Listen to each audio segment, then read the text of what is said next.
የሆነ ጊዜ አንድ ወዳጄን ጠየቅኩትና መቼ ነው እወድሻለሁ ያልካት? መቼ ነው አፈቅርሻለሁ ያልካት ለመጨረሻ ጊዜ ቢስቴ ካራኔ ቆይቻለሁ። ከአንድ ወር በላይ አልፎኛል። ከአንድ ወር በላይ ማለት እወድሻለሁ ሳትላት አፈቅርሻለሁ ሳትላት ከአንድ ወር በላይ አዎ። ምን ትሉታላችሁ አሁን ይሄን? ስለዚህ እንዴት ታዲያ ትዳሩ አይበጠበጥ? እንዴት ህይወቱ አይበጠበጥ? ተሰሙኛላችሁ? አብራችሁ የኔ የምትሉትን ሰው እወድሃለሁ፣ እወድሻለሁ፣ አፈቅርሃለሁ፣ አፈቅርሻለሁ መባባል መቻል አለባችሁ። እዛ ደረጃ ላይ ያልደረሳችሁ ሰዎች ማለት ማትፈቃቀሩ ከሆነ ከቻላችሁ አብራችኋት። እንግዲህ የኔ ምክር ይሄ ነው። እሺ አንዳንዶቻችሁ በዚህ ጉዳይ ላይ ብዙ አክቲቭ አይደላችሁ። በመታወቂያ ስሙ ምናምን የምትጠራሩ ሰዎች ገና ናችሁ። ትዳር ውስጥ እያላችሁ እየኖራችሁ በመታወቂያ ስም የምትጠራሩ እንዴ? እኔ አሁን የኔ ምላስ ሴት እንዴ ፍሬዘር ብላ በተጠራኝ ቀይ ካርድ ነው ማሳያት። አይሆንማ እንዴ እንደዚህ አይደረግ እንዴ። በመታወቂያ ስም ትጠራራላችሁ እንዴ? የሆነ የምትሰይሙት ስም አለ እኮ አይደል? ተዋዳችሁ እኮ ነው መኖር ያለባችሁ፣ ተፋቅራችሁ መኖር ያለባችሁ። ለዚህ ነው ብዙዎቻችሁ ደጋግሜ ይናገራሉ፣ አትሰሙም። አሁን ላይ ትክክለኛ የፍቅር ስሜት ለሌላችሁ ሰው ወይ ደግሞ ከሌላችሁ ሰው ጋር ትዳር ውስጥ አትግቡ። ነገ ቀሪ ፈጣሪ የፈቀደላችሁ እድሜ 20ም ኑሩ 30ም አብራችሁ 40 ዓመት ወደፊት ኑሩ። እድሜያችሁ ኑሯችሁ የሰቀቀን ወይ ደግሞ ገሃነም ነው የሚሆነው። ሰው እንዴ እንኳን አይደለም አብሮ ለመኖር ይቅርና ከማያፈቅረው ሰው ጋር የማትወዱትን ምግብ እንኳን ብሉ ተብላችሁ ፍላጎት የሌላችሁ ምግብ እንኳን ብሉ ተብላችሁ ሊሰጣችሁ እንዴት ነው ውስጣችሁ ይደብራል? ታዲያ እንዴት ነው ሰው ከማያፈቅረው ሰው ጋር 30 እና 40 ዓመት አብሮ ለመኖር ህይወቱን አሳልፎ ይሰጣል? እረፉ በቃ እንዳንመጭ። አሁን እኔ የምናገረው ነገር በነገራችን ላይ የሚከብዳችሁ ሰዎች በመካከላችሁ እውነተኛ ፍቅር የሌላችሁ ሰዎች ናቸው። ሰላም ጤና ይስጥልኝ ውድና የተከበራችሁ ተከታታዮቼ እንኳን ወደ ፍሬዘር ፈቃዱ የዩቲዩብ ቻናል በሰላም መጣችሁ። ዛሬም በአዲስ ርዕስ ተመልሰን ተገናኝተናል። ዛሬ የምንነጋገረው ኖርማል ከነበረው ወይ ደግሞ ተመሳሳይ ከነበረው የፍቅር ስሜት በላይ ለአንቺ ያለው የፍቅር ስሜት ሞር እንዲጨምር የሚረዱሽን 10 ቀላል ዘዴዎች ነው የምነግራችሁ ማለት ነው። እንግዲህ ከእናንተ የሚጠበቀው እስከ ቪዲዮ መጨረሻ መከታተል ነው። አሁን ከዚህ በኋላ የምነግራችሁን 10 ነጥቦች በታማኝነት ከተገበራችኋቸው በጣም ቀላል ናቸው። በታማኝነት ከተገበራችኋቸው አትጠራጠሩ። እርግጠኛ ሆኜ መንገር እችላለሁ የኔ የምትዩ ወይ ደግሞ የአንቺ የምትዩ ሰው ለአንቺ ያለው የፍቅር ስሜት ከፍ እያለ እየጨመረ ነው የሚሄደው ማለት ነው። ቀጥታ ወደ ሀሳባችን እናልፋለን። እንግዲህ የመጀመሪያው የኔ የምትዩ ፍቅረኛ ወይ ደግሞ የትዳር አጋርሽ ሊሆን ይችላል ለአንቺ ያለው የፍቅር ስሜት እንዲጨምር የምትፈልጊ ከሆነ ማድረግ ያለብሽ የመጀመሪያው ከኋላው መተሽ ማለት ከጀርባው በኩል መተሽ እቅፍ አድርገሽ ቀስ ብለሽ ሄደሽ በጆሮ አፈቅርሃለሁ ወይ ደግሞ እወድሃለሁ ብለሽ ንገሪ። ይሄ ነገር ያው ምናልባት ስንቶቻችሁ እንደምትተገብሩት አላውቅም። አሁን በነገራችን ላይ ከዚህ በኋላ የምነግራችሁ እነዚህ 10 ነጥቦች አንዳንዶቻችሁ ማታስቧቸው ናችሁ፣ አንዳንዶቻችሁ ደግሞ የምታረጉት እንደሆነ አስተውላለሁ። ነገር ግን እናንተ በማታስቡት እይታ ነው የምነግራችሁ። የመጀመሪያው ምንድነው? ከጀርባው መተሽ አፈቅርሃለሁ ብለሽ መንገር ነው። አሁን እዚህ ጋር አንድ መጠየቅ የምፈልገው ጥያቄ አለ። ያ ጥያቄ ምንድነው? ይሄ እወድሃለሁ፣ እወድሻለሁ፣ አፈቅርሃለሁ፣ አፈቅርሻለሁ የሚባባሉ ነገሮች እነኚህ ቃላቶች ስንቶቻችሁ ናችሁ ለትዳር አጋራችሁ ወይ ደግሞ ለፍቅር አጋራችሁ የምታገሩት? ስንቶቻችሁ ናችሁ ይሄን ነገር የምትሉት? እስቲ ሴቶች ምናልባት ባለትዳሮችም የተመለከታችሁኝ ከሆነ ባላችሁን ለመጨረሻ ጊዜ እንደምትወዱት ወይ ደግሞ እንደምታፈቅሩት የነገራችሁት መቼ ነው? ዛሬ ነግራችሁታል? ትላንት፣ ከትላንት ወዲያ፣ የዛሬ ሳምንት፣ የዛሬ ወር? አንዳንዶቻችሁ ቆይታችኋል፣ ዘግይታችኋል። እኔ ምናልባት ይሄን ነገር ስናገር አንዳንዶቻችሁ ምንድነው የሆነ ተረቶች አሉ አባይን ያላየ ምናምን የሚባል ተረት። እኔ አሁን ተረቱን ተውትና እኔ እስቲ ልጠይቃችሁ እንዴ ቢቀር አይሻልም ከማታፈቅሩ ሰው ጋር አብራችሁ ከምትኖሩ? እኔ እኮ እንዴት ነው ያሰባችሁት? ማለት እድሜ ልካችሁን ከማታፈቅሩት ሰው ጋር አንዳንዶች ይከብዳችኋል እኮ። የሆነ ጊዜ አንድ ወዳጄን ጠየቅኩትና መቼ ነው እወድሻለሁ ያልካት? ይሄ ማለት መቼ ነው አፈቅርሻለሁ ያልካት ለመጨረሻ ጊዜ ቢስቴ ካራኔ ቆይቻለሁ አለ። ከአንድ ወር በላይ አልፎኛል። ከአንድ ወር በላይ ማለት እወድሻለሁ ሳትላት አፈቅርሻለሁ ሳትላት ከአንድ ወር በላይ? አዎ። ምን ትሉታላችሁ አሁን ይሄን ሰው? ስለዚህ እንዴት ታዲያ ትዳሩ አይበጠበጥ? እንዴት ህይወቱ አይበጠበጥ? ተሰሙኛላችሁ? አብራችሁ የኔ የምትሉትን ሰው እወድሃለሁ፣ እወድሻለሁ፣ አፈቅርሃለሁ፣ አፈቅርሻለሁ መባባል መቻል አለባችሁ። እዛ ደረጃ ላይ ያልደረሳችሁ ሰዎች ማለት ማትፈቃቀሩ ከሆነ ከቻላችሁ አብራችሁ አትሁኑ። እንግዲህ የኔ ምክር ይሄ ነው። እሺ አንዳንዶቻችሁ በዚህ ጉዳይ ላይ ብዙ አክቲቭ አይደላችሁም እና የመጀመሪያው ግን ላንቺ ያለው ስሜት እንዲጨምርልሽ የሚረዳሽ አንደኛውና ዋነኛው ነጥብ ምንድነው? ከጀርባው መተሽ አንዳንድ ጊዜ ቅፍ አድርጊውና አፈቅርሃለሁ ምን አትሞጪም እኮ ትሞጫለሽ። አንዳንዶቻችሁ ኧረ እኔ እንደዚህ አይደለም፣ ኧረ እኔ እንደዚህ ማለት ልመጂያ ልምድ ከሌለሽ ልመጂ እያልኩሽ ያለሁት ይሄን በማድረግሽ የፍቅር ስሜቱ ይጨምራል። የሆነ ወንድ መጥቶ በሆነች ሴት በነገራችን ላይ እኛ ወንዶች ሴንሲቲቭ መሆናችንን እወቁሽ። ሴቶች እኛ በሆነች ሴት ፍቅር ለመያዝ ብዙ ጊዜያቶች አይፈጁብንም፣ ሰከንድ ይበቃናል። የሆነችን ሴትን አይተን ውበቷን ተመልክተን የሆነ ነገሯን አይተን በቃ ልናፈቅር እንችላለን፣ ልንወድ እንችላለን። ከዛ ነው ደግሞ ቀረብ ብለን ደግሞ ስለዛ ሴት ማንነት ደግሞ ቼክ ማድረግ እንጀምራለን። ስለዚህ ሩቅ የምንሄድ ፍጥረቶች ስላልሆነ የኛ በምንላት ሴት ወይ ደግሞ የኛ በምንላት ሰው አፈቅርሃለሁ መባል እንፈልጋለን። የምሬን ነው የምነግራችሁ። ያስደስተናል። ይሄንን ካደረግሽ ምንድነው የሚሆነው?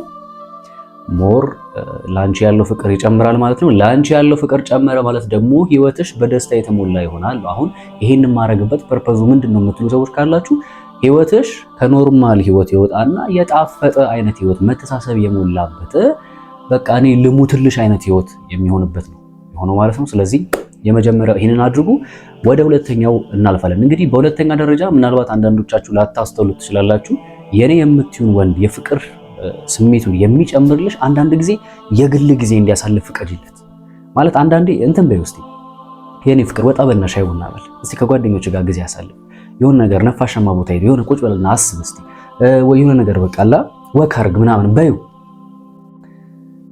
ይሄን በምትዩ ሰዓት የትኛውም ወንድ ግልጽ ነው ይፈልጋል፣ የግል ጊዜ ይፈልጋል። ከራሱ ጋር አንዳንዴ ማሰብ ሊፈልግ ይችላል። የሆነ ሪላክስ ተጨናንቆ ሊሆን ይችላል፣ በስራ አይታወቅም። የሆነ ነገር አስጨንቆት ሊሆን ይችላል። የሆነ ነገር ብቻ አስደብሮት፣ ያው ህይወት በዚህ ሰዓት ታውቃላችሁ፣ ራሷ ህይወት በራሱ ቻሌንጅ ያላት ነውና እንደዚህ አይነት ነገሮች ተደራርበውበት ባለበት ሰዓት ላይ ሃኒ ቤ ውስጥ ያለ የኔ ፍቅር ምን ብላችሁ ነው የምትጠሩት? ያው በምትጠሩት ስም ጥሩትና እስቲ ወጣ በልና ሻይ ቡና ምን ብላ 30 ደቂቃ ተናፈስና ናስቲ ወክ አድርግ፣ የሆነ ቦታ ጋር ሄድ፣ ቁጭ በል እስቲ፣ ከጓደኞች ጋር ተዝናና፣ ኳስ ተመልከት፣ ወይ ተጫወት፣ የሆነ ነገር ብቻ ሊያስደስተው የሚችለው ነገር አድርግ ብላችሁ ፍቀዱለት። አንድ ይሄን ስላችሁ ከፍቅር ተነስታችሁ እንጂ ሰውየው እስር ቤት እንዳለ አስባችሁ አይደለም። በቃ ያንን ሰው ሪላክስ እንዲያደርግ ከማሰብ አንጻር ተነስታችሁ ነው። የኔ ፍቅር እስቲ ወክ አድርግ፣ እስቲ ዝም ብለሽ ሻይ ቡና ብለና ዝም ብለሽ ወጣ በልና እስቲ የሆነች ቦታ ማኪያቶ ቁጭ ለጠጣ በይው ዝም ብለሽ። ያንን ነገር ለማድረግ ወጥቶ ምንድን ነው የሚያስበው? ተቀምጦ ለምን እንደዚህ ልትለኝ ታስብልኛለሽ ማለት ነው የሚለውን ነገር ነው በውስጡ ሊያስብ ይችላል። ኦኬ ሊያስደስት የሚችለው ነው ወይ ደግሞ ሪላክስ እንዳደርግ ትፈልጋለች ማለት ነው ወይ ደግሞ የሆነ ነገር እንዲስተካከል ትፈልጋለች ማለት ነው የሚለውን ነው የሚያስበው። ስለዚህ በቻልሽው አቅም ሄደ ሪላክስ አድርግ ማለትን ይልመድባችሁ ለማለት ፈልጋለሁ ማለት ነው። እንግዲህ ወደ ሶስተኛው እናልፋለን።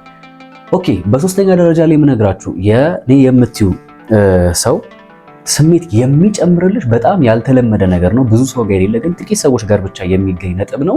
ያም ነገር ምንድነው?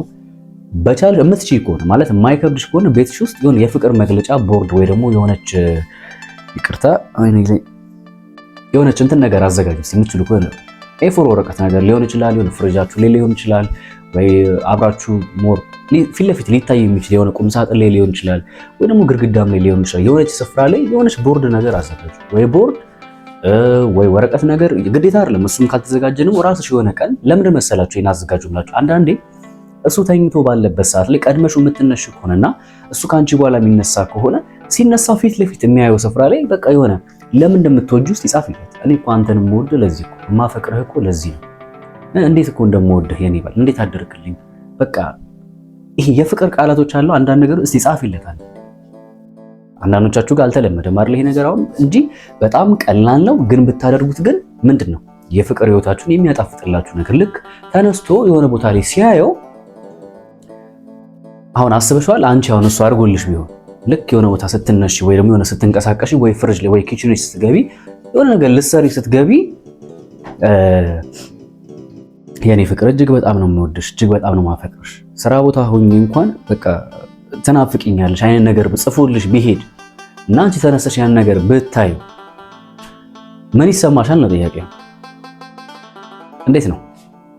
ልዩ ስሜት የለውም ወዳጆች? አሁን አንዳንዶች ይሄን ስናገር አንዳንዶች ምን ብሎ ያስባሉ መሰላችሁ? ይሄ ድራማ ነው፣ ፊልም ላይ ያለ ነገር ነው ምናምን ነው እንዴ? አይደለም። ድራማ ላይ ለምን ምዕራብ ዓለም ላይ ያለ አይሆንም? የእናንተን የፍቅር ህይወት የሚያጣፍጥላችሁ ከሆነና በሁለታችሁ መካከል ያለውን ግንኙነት የሚያጠነክረው ከሆነ ለምን አታረጉት? ምን ችግር አለ እንዴ? ቆይ እኛ ኢትዮጵያኖች ግን ለምንድን ነው አንዳንድ ነገሮችን ቀለል አድርገን ለማየት ማንሞክር? የግድ ፈረንጆች ብቻ ናቸው እንዴ እንደዚህ ነገር ላይ አክቲቭ የሚሆኑት እንዴ? በቃ እኛ የምናውቀው ጋቢ ለብሶን አባወራ ባል ከሆነ በቃ ጋቢውን ለብሶ ቁጥሩ ተነሽ አምጪ ሂጂ እንትን በይ ምናምን ከዛ በሱ ትእዛዝ ብቻ ምን እንዴ? ለምን እንደዚህ ይሆናል? ኧረ አንዳንዴ ቃላቶቻችንን ሊስተካከል እንዴ? የኛ የምንለውን የትዳር አጋራችንን የምንጠራበት ስሙ ሊስተካከል እስቲ እንዴ። በመታወቂያ ስሙ ምናምን የምትጠራሩ ሰዎች ደህና ናችሁ? ትዳር ውስጥ እያላችሁ እየኖራችሁ በመታወቂያ ስም የምትጠራሩ እንዴ? እኔ አሁን የኔ ምላስ ሴት እንዴ ፍሬዘር ብላ በተጠራኝ ቀይ ካርድ ነው ማሳያት። አይሆንማ እንዴ እንደዚህ አይደረግ እንዴ። በመታወቂያ ስም ትጠራራላችሁ እንዴ? የሆነ የምትሰይሙት ስም አለ እኮ አይደል? እንዴ ተዋዳችሁ እኮ ነው መኖር ያለባችሁ፣ ተፋቅራችሁ መኖር ያለባችሁ። ለዚህ ነው ብዙዎቻችሁ ደጋግሜ ይናገራለሁ አትሰሙም። አሁን ላይ ትክክለኛ የፍቅር ስሜት ለሌላችሁ ሰው ወይ ደግሞ ከሌላችሁ ሰው ጋር ትዳር ውስጥ አትግቡ። ነገ ቀሪ ፈጣሪ የፈቀደላችሁ እድሜ 20ም ኑሩ 30ም አብራችሁ 40ም ዓመት ወደፊት ኑሩ። እድሜያችሁ ኑሯችሁ የሰቀቀን ወይ ደግሞ ገሃነም ነው የሚሆንባችሁ። ሰው እንዴ እንኳን አይደለም አብሮ ለመኖር ይቅርና ከማያፈቅረው ሰው ጋር የማትወዱትን ምግብ እንኳን ብሉ ተብላችሁ ፍላጎት የሌላችሁ ምግብ እንኳን ብሉ ተብላችሁ ቢሰጣችሁ እንዴት ነው ውስጣችሁ ቢደብረው? ታዲያ እንዴት ነው ሰው ከማያፈቅረው ሰው ጋር 30 እና 40 ዓመት አብሮ ለመኖር ህይወቱን አሳልፎ የሚሰጠው? እረፉ በቃ አንዳንዶቻችሁ። አሁን እኔ የምናገረው ነገር በነገራችን ላይ የሚከብዳችሁ ሰዎች በመካከላችሁ እውነተኛ ፍቅር የሌላችሁ ሰዎች ናቸው። በመካከላችሁ እውነተኛ ፍቅር ያላችሁ ሰዎች አሁን እኔ ለፍቅራችሁ መጨመሪያ የሚሆኑ ቀላል 10 ዘዴ ብዬ የምነግራችሁን ነገሮች ለመተግበር አይከብዳችሁ። እኔ አሁን አይከብደኝም፣ በፍጹም አይከብደኝም። ይሄ ነገር በጣም ቀላል ነው። በቃ እወድሃለሁ፣ ሁልጊዜ እንዳትረሳ እወድሃለሁ፣ አፈቅርሃለሁ፣ ሁልጊዜ እንዳትረሳ እወድሻለሁ፣ አፈቅርሻለሁ ብለህ ለጥፈሽላት ብትወጪ ዋው በጣም በጣም በጣም በጣም በጣም ነው የሚጨምረው። ስለዚህ በሶስተኛ ደረጃ በቻልሹ ፍቅሩ እንዲጨምር የምትፈልጊ ሆነ ፍቅሩ ሊጨምርልሽ የሚችሉ መግለጫ ቦርዶች ወይ ደግሞ ቴክስቶች ሊሆን ይችላል። ምናልባት አብራችሁ ማትኖሩ ከሆነ በዚህ መንገድ ፍቅራችሁን ከፍ ማድረግ ትችላላችሁ ማለት ነው። እንግዲህ ወደ አራተኛው እናልፋለን። በአራተኛ ደረጃ የኔ የምትይ ወንድ ፍቅሩ እንዲጨምርልሽ የምትፈልጊ ከሆነ ማድረግ ያለብሽ አንዳንዴ ሰውነቱን እንደምትወጂለት ንገሪው እስቲ። የትኛውን የሰውነቱን ክፍል ነው የምትወጂው? ደረቱን ነው? ባክ ነው? ጀርባ ነው? ምንድን ነው? ትከሻ ነው? ብቻ የሆነ የምትወጂለትን የሰውነት ክፍል የኔ ፍቅር ይሄን ፓርትን በጣም ነው የምወድልህ እያልሽ አስታውሹ። አንዳንዴ ይሄን በምትዩ ሰዓት ያ ወንድ ኮንፊደንስ ይሰማል። በዛ ጉዳይ ላይ የሚሰማው የሆነ ስሜት አለ። ስለዚህ አራተኛው ላይ ብዙም አልቆየባችሁ። በቻላችሁት አቅም አንዳንድ ጊዜ የምትወዱለትን የሰውነት ክፍል ዋው ይሄ ነገርህን ስወድልህ እጅን፣ ጣቶችን ሊሆን ይችላል የሆነ ቅላትን የሆነ ነገር አለ አይደለ ነገሩት ማለት ነው። እንግዲህ ወደ አምስተኛው እናልፋለን። እንግዲህ በአምስተኛ ደረጃ የኔ የምትይው ፍቅረኛሽ ወይ ደግሞ የትዳር አጋርሽ ላንቺ ያለው የፍቅር ስሜት እንዲጨምር የምትፈልጊ ከሆነ ረሳችሁት አይደለ ላይክ ማድረጉን ላስታውሳችሁ። አንዳንዴ እስቲ ባርካችሁ ፕሊዝ ቪዲዮ ተመችቷችሁ የለ ወዳችሁት ከሆነ እኛን ለእናንተ ለማቅረብ ይሄን ጽፈን ምናምን ስለሆነ የምንሰራላችሁ እባካችሁ ላይክ አድርጉት። ከተመቻችሁ ደግሞ ቤቱ እንደዚህ የሚጠቅም ነገር ስሰራ እንዲደርሳችሁ ሰብስክራይብ ማድረጋችሁን አትርሱ። ምናልባት እኔን በግል አግኝታችሁ ማማከር የምትፈልጉ ሰዎች ካላችሁ ይኸው እዚህ ጋር ማስቀምጥላችሁ ዩዘር ኔም ለቴሌግራም ነው። ከዛ ደግሞ ቀጥሎ ማስቀምጥላችሁ ስልክ ቁጥር ደግሞ ለዋትሳፕ እና ለኢሞ እንዲሁም ለኮሜራ ይሆናችኋል ማለት ነው። በዛ እየመጣችሁ በውስጥ በግል የማማከር አገልግሎት ማግኘት ትችላላችሁ ማለት ነው። በዚህ አጋጣሚ ሳልነግራችሁ ማለፍ ማልፈልገው ነገር አብዛኞቻችሁ እንደምታውቁት ሁለተኛ አካውንት ከፍቻለሁኝና በዛ ሁለተኛ አካውንት ላይም የሚጠቅም ነገሮች እየሰራሁኝ ስለሆነ ብትችሉ እዛ ላይ የገባችሁ ሰብስክራይብ እንዲሁም ላይክ ማድረጋችሁን አትርሱ። ቀጥታ ወደ አምስተኛው አልፋለሁ ማለት ነው። እንግዲህ በአምስተኛ ደረጃ የኔ የምትይው ፍቅረኛሽ ለአንቺ ያለው ስሜት እንዲጨምር የምትፈልጊ ከሆነ ማድረግ ያለብሽ ሁልጊዜ የምትችይ ከሆነ አበረታችሁ። ይሰማል ያወራሁት? አበረታችሁ። እኛ ወንዶች በባህሪያችን የኔ ከምንላት ሴት የምናገኘው ማበረታቻ አንደኛ በህይወታችን ላይ አሸናፊ እንድንሆን ያደርገናል። ሁለተኛ ደግሞ ያችን ያበረታታችንን አካል ለሷ ያለን የፍቅር ስሜት ሞር እንዲጨምር ያደርጋል። ለምን? እሷ ባበረታታችን ቁጥር ያንን ነገር ለማድረግ ጥንካሬ ስለምናገኝ፣ ያንን ነገር ደግሞ የማድረግ ጥንካሬ ያገኘን ማለት ደግሞ ህይወት እንድናሸንፍ ይረዳናል፣ ወይ ደግሞ ያንን ነገር የማድረግ ፍላጎታችን እንዲጨምር ያደርጋል። ለዚህ ነገር ለዚህ ስኬት ያበቃችን ደግሞ ያቺ ሴት ናት ብለን ስለምናስብ፣ በአጭር ቋንቋ ለነገ ህይወታችን ወይ ደግሞ አብረን በምንኖር ሰዓት ላይ ሰፖርቲቭ ናት፣ አጋዤ ናት፣ ትረዳኛለች፣ ታግዘኛለች ብለን ስለምናስብ ለዛች ሴት ያለን የፍቅር ስሜት ይጨምራል ማለት ነው። እንግዲህ ምን ያህሎቻችሁ የትዳር አጋራችሁን ወይ ደግሞ የፍቅር አጋሮቻችሁን እንደምታበረታቱ አላውቅም። የሆነ ነገር ሲያከናውን ዋው የኔ ፍቅር ጎበዝ፣ አንተ እኮ ጀግና ነህ፣ ጎበዝ፣ እኔ ያንተ ሚስት በመሆኔ እኮራለሁ፣ አንተ የኔ ባል በመሆን እኮራለሁ፣ በጣም ነው የምወድህ የኔ ጀግና ባል ምናምን እያላችሁ እንደዚህ የማበረታቻ አይነት ቃላቶችን የምትጠቀሙ ከሆነ አትጠራጠሪ፣ ላንቺ ያለው የፍቅር ስሜት እየጨመረ ይመጣል። ለምን ከተባለ እንኳን አይደለም ወንድ፣ እናንተም ሴቶች፣ እናንተ ሴቶች ብቻ ሳትሆኑ ሁሉም ሰው የተባለ ፍጥረት በሙሉ በዚህ ምድር ላይ የሆነ ነገር ሲያከናውን የሚያበረታታውን ሰው ይፈልጋል፣ ይወዳል። የሆነ ነገር ሲሰራ ጎበዝ፣ አንደኛ፣ በርታ፣ በርቺ ከሚላችሁ ሰው ይልቅ መጥቶ ይሄ ነገር ምናምን እያለ ከሚተቻችሁ የትኛውን ሰው ነው ሞር ማግኘት የምትፈልጉ? ግልጽ ነው አይደል? የሚያበረታታችሁን ነው። ስለዚህ ማበረታታት ይለመደባችሁ ማለት ነው። እንግዲህ ወደ ስድስተኛው እናልፋለን። በስድስተኛ ደረጃ የኔ የምትዩ ሰው ወይ ደግሞ የትዳር አጋርሽ የፍቅር ስሜቱ እንዲጨምር የምትፈልጊ ከሆነ አንድ ነገር ነው ማድረግ ያለብሽ። ምን? ቀጥታ እዚህ ጋር ከታች ከስሙ በታች የሚገኘውን ፍሬዘር ፍቃዱ ኃይለማርያም 2 የሚለውን ሰማያዊውን ስትነኩት ከ6 እስከ 10ኛው በነገራችን ላይ ወሳኝ የሚባሉ ነጥቦች ናቸው እዛ ላይ ያሉት። እዛ ላይ ታገኛላችሁ ማለት ነው። እዛ እንገናኛለን። መልካም ጊዜ